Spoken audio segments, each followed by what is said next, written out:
Well, howdy there. It's not the first of the month, but here we are. We're starting up this new show. This is the one that we were talking about in the last episode. DM Debrief.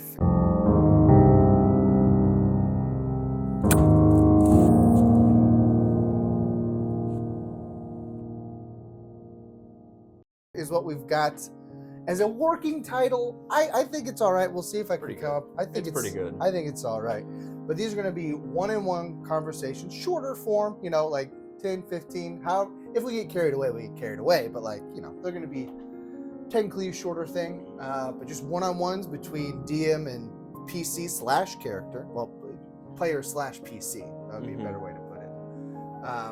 And I will make a clear distinction when we're talking theory in the case of the world and when the character actually understands what is going on. Because we may get into that sort of realm here if I'm not careful, which I may or may not be. It's fun to talk about these sorts of things. It is fun. It is fun. It is fun. So first up, this is going to be first up. I haven't told you this, but you will be releasing first amongst the four of you. So you'll be our guinea pig, I suppose, for this one. Ūpånōr Pex. The Cation Artificer. Cation Artificer. We're going to do the whole episode in Australian accents. Sorry. Here we go. No, I'm not going to actually do that. I'm not going to actually do we could, but I'm not going to do that so that we have that wall of distinction. We got to make sure that we're different than the character playing. So listen, we've both prepared some questions. Do you want to start off, or I've got one pretty. You can start. This was pretty straightforward. I'm sure that you're all wondering this as well, all of our viewers here. What did you say in that letter home? You sent a letter and some gifts, but we didn't actually RP what you're saying because it's not something that you really want the table to hear, which I get. I totally get. So in the letter, I didn't want, since I know our mission is somewhat secret. Just what in episode 6. The Road to Baradon, he bought some gifts for his daughter and his father. Melissa is your daughter, right? Yeah, Melissa is my daughter. Hethia is my wife. We didn't give your dad a name, so it's just Papa. Opa, I think Opa. Sent that home. We have a full backstory video that will come out later, but he accompanied those with a letter, sort of explaining why he's not back yet. Or at least on the way home, because it'll be a tough turnaround for you to already be back after going on a deployment to Loriir'vobriin from Tiish Loriir'vobriin, which we can show off here. Yes. Tiish Loriir'vobriin is here. This is where he is from. He came all the way over here, hopped on a boat. Mountain pass city. This map creation predates the world's timeline, predates where we are in the world's timeline. So this is made a couple hundred years ago, so the canal was not finished at that period, which is why it's sort of broken off there. That's the lore reason to have all the way down to Loriir'vobriin, which you may not be able to see on my shot. Hold on, let me see if I move this, it'll help. Loriir'vobriin. So it is a great distance. I mean, that is, I could do the quick math on it, but it's probably like 1,000 miles, over 1,000 miles down there, because each one of these very faint squares is 100 miles. So it's like 1, 2, 3, 4. Yeah, it's a long way. Took you a couple weeks to get down there. Yeah. So, sending a letter home, good idea, first of all, because people are, worried about you. Absolutely. So, in the letter, because I know that the king has given us a bit of a more discreet mission, I just wanted to let Hethia and Melissa and Opa know that I'm sure she cares too. And Oma, that I'm alive. I haven't been. Well, I can't say I haven't been set upon by brigands. It's true. Brigands and Galmoral and individual as of episode 7. You set upon the individual technically. That I'm doing all right, and that I'm actually on a mission from the king. Okay, you are going that far. Of great importance. Okay, that does feed into my second question then, which was like, how does Ūpånōr view his role in this series of events? Ūpånōr, given his, and I'm sure we'll get into this more in a little bit. Yeah. With his wanting to feel more than just the humble shopkeep from Tiish Loriir'vobriin. Yeah, this spelling will actually change slightly. Tangent here. I've been working on designing our coins, as you know, because we're gonna actually make some coins for the table, lore specific. Painted by myself. Painted by himself, designed by me, printed by either him or Sam. They both have access to 3D printers. So we'll see how that goes. But I've been working a lot on the language. You'd be rather familiar with the Ungolian language. Just trying to work out how that even functions. And so that may change to just an E instead of IIN. Doesn't really matter to you, but it's something that I've been possessed with, I'll say. Yeah. Not obsessed. I've been possessed with the idea of working on this stinking language. This would make it a full, what is it? I've got Nibeljash. That one's, I've got a lot on Nibeljash. Got a lot of Charon stuff. Charon stuff. Got a lot of Mosarn stuff. Of the 4 OG, well, there's actually, of the 4 OG languages, Yungol is the least complete. So I'm working on that one right now. But yeah, your backstory, which we'll get into. You're not the black sheep, but you're like the runt of the litter, I think might be the better way to put it. Yes, the runt of the litter. I'm the only one of my siblings to actually stay home and help take care of the family shop. Mm-hmm. So instead of going off on grandiose adventures or business ventures, he's got his brother's doing all right for himself. Doing very all right. He's doing all right for himself. Super good. Mm-hmm. There's no animosity at all that you could possibly read into this situation. So being, viewed in his own mind, a bit of the lesser sibling, he's viewing this mission from the king and the task that's been foisted upon him. Foisted may not be the right word, but bestowed upon him. There we go. As possibly that venture that might raise him up elevate him up. Maybe in societal standards, but amongst his peers and his family. Yeah.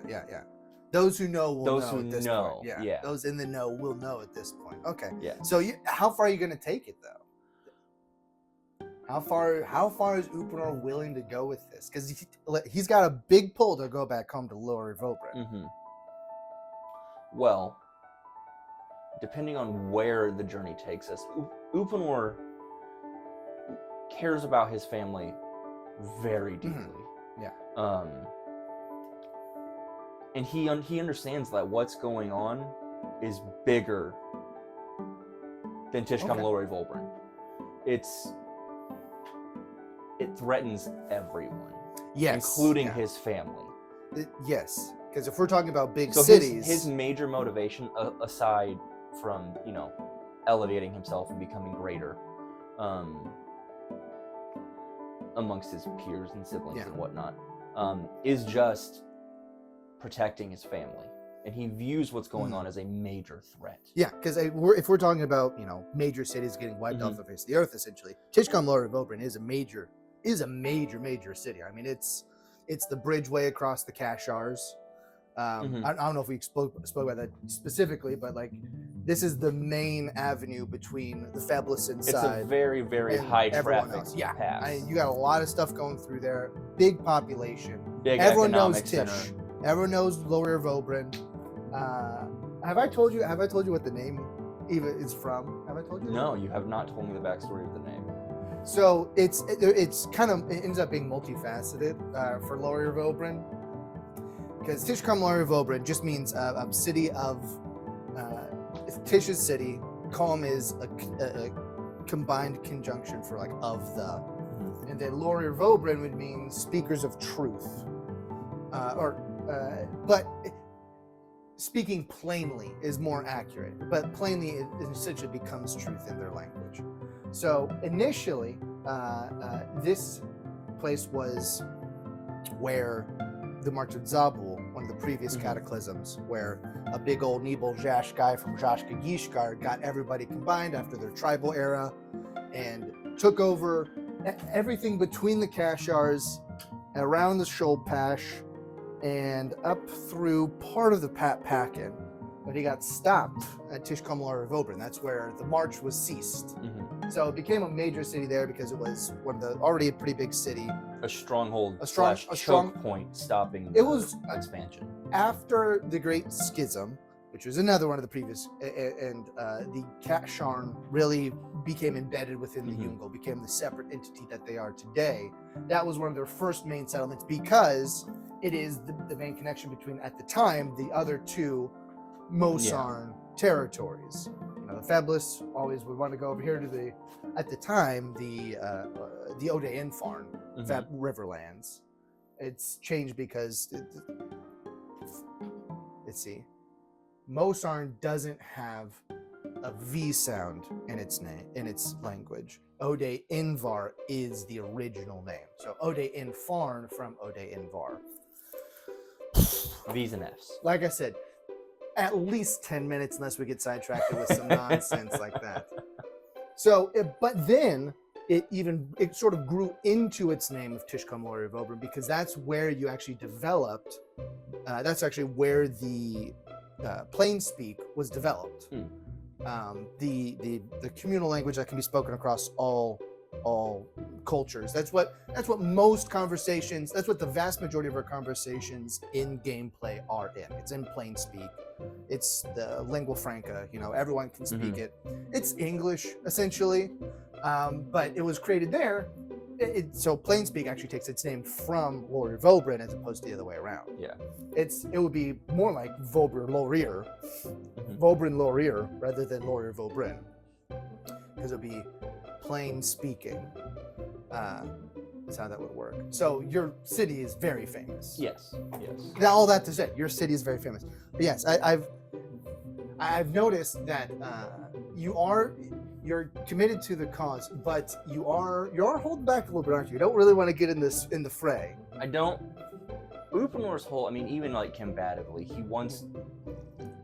he has responsibilities, and he knows he can't just thrust himself into imminent death and danger. I definitely have a question for Fistfinir about that. That is number one on my list for him, is that question. So just, he understands, like, I can't just run into the fray. Yeah. Which is kind of also what's kind of inspired his whole, you guys go up there, I'm going to stay back here and take pot shots with my crossbow. Which is your character build anyways. Yeah. Like, you are prep, your prep in Overwatch is basically what your character is. Because artificers are great at that. I mean, you gave the +1 glaive came in imminent handy in that last fight there. It was, if you hadn't landed a double nat 20 on that, which is still like an insane thing to have happened, Fistfinir was dead, and maybe even Biolan was dead. Yes. Because if you didn't catch it, it was a CR6 creature, which means that like a party of 4 level 6s would be able to take it on without with like moderate difficulty. These are 4 level 2s. So I did not. I mean, I gave them the opportunity to run away. We were severely punching up. Yeah, you guys somehow, somehow knocked out Mike Tyson when he was actually good. As if Jake Paul had fought Mike Tyson in Mike Tyson's prime, it somehow won still. That's what it'd been more like than 50-year-old. So we'll see how that works out. That strategy works out going forward. I may try to push that a little bit. We'll see. You know, I can't make every combat specific to every individual people. Usually they're a little bit more scattershot, especially if they're random encounters. Absolutely. Well, 97 will get you those big boys up. What you got for me? So what I got for you is less so questions, more so brainstorm. Yeah. Bullet points. So ideas for introducing the brother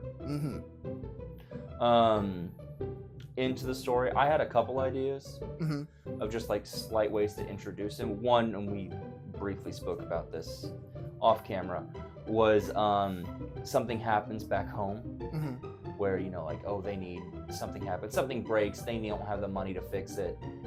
Ūpʻonōr, and then Ūpʻonōr has to figure out a way to get this problem taken care of from as we previously discussed, thousands of miles, Yeah. 1,000 miles away. I mean, Ūpōnōr isn't very close either. I mean, he's up in Tiish. Yes. Like that, Ūpōnōr might have to begrudgingly ask his brother for help, which would cut so deep. That'd be it's so sort of like, deep. Sort of reset the count on like, I'm so important because of my quest, but I had to ask my brother for help. It's like it's sort of fighting your own progress there. And having to deal with that dilemma just as a little subplot. Yeah. Or I do not know where this journey will take us, but if we go up there, that something might happen, or we might run across them, or whatever that may be. So as far as that goes, what are your thoughts, your ideas? I mean, I've got some breadcrumbs that might lead us in that direction. We'll see. I may do some rolls to see how things are going back home, because you're really the only one who has. I mean, we've talked. You make the point all the time. The other two are from towers, and the other one. Yeah, Bjorn's parents are dead. Bjorn's parents are dead. I may need to roll for his town though to see how they're doing. Yeah, you could do that. You could roll for his town to see if anything's going on, because know, they are without leadership right now. I was interested because I don't know if you just didn't think, but I'll have to ask him about it, because like you're already for Baradon. We're pretty close. You weren't that far, because you guys were about, I think, right here or so, and Baradon's over here. So I thought that you guys might go to Baradon and just take a boat back. But you just started walking straight back on your Drumel. So I don't know. I'll have to ask him why he didn't want to go up. Fun introduction point that might be a fun little thing if we want to do it is maybe at the town we get to, a letter arrives or something, or news arrives from. There may be some correspondence waiting at Rejlaz. We'll put it that way. There may be some correspondence waiting at Rejlaz. Because I admit, just as a player, it'd be fun to like kind of explore his background and area. I love that in a campaign, like when you dig into characters' backstories as a party, not just you have a dream. Or like the NPC who is dedicated to the backstory is like, I don't trust these guys at all, because I think he rolled, what was it, a 4 or something on his charisma check. Yeah, did not get you guys in there for that one. But we're kind of really focused on his, I mean, more like the general culture of the Fonril at this point. We'll branch out from there at some point, probably relatively soon. We'll see. But yes, I'm aware that you've got your brother Fleefern up there. Yeah. And it will depend on some of the decisions you guys make coming up when you get back to Rejlaz. Because you'll have some options when you get back there as to where you go, what areas you pursue at that point. Yes. Because I'm sure you all have. Where is he at this point? Where is Ūpōnōr in like the grand scheme of the plot? You had some big ideas. Or of his plot. Of his personal plot. What is his overarch? Thoughts? What are his thoughts? You voiced some very interesting ideas in the last episode. Your character did about like he's thinking that possibly the kidnapping was woven in with the that there might be a larger plot at foot than we currently think. Is that just him spitballing, or is he like headed down a particular path? That was Ūpōnōr was just trying to get to the bottom of things, because there's been a lot of lots of speculation and just not much else. Not a lot of. And Ūpōnōr's itching to kind of, like he said, he has responsibilities back home, and he wants to do great things, but also he wants to get back to his family. So all the meandering and pandering, he's trying to get to the root of what's going on. He wants to get past the niceties and get to the bottom of things. So yes, that was him spitballing, but also he does not trust Yolar. Also, he does not trust Yolar at all. No. He was. What is it? Him replacing Biolan as the king. He was like, what is it called? oh, not some sort of ballooning, trial ballooning. That's it.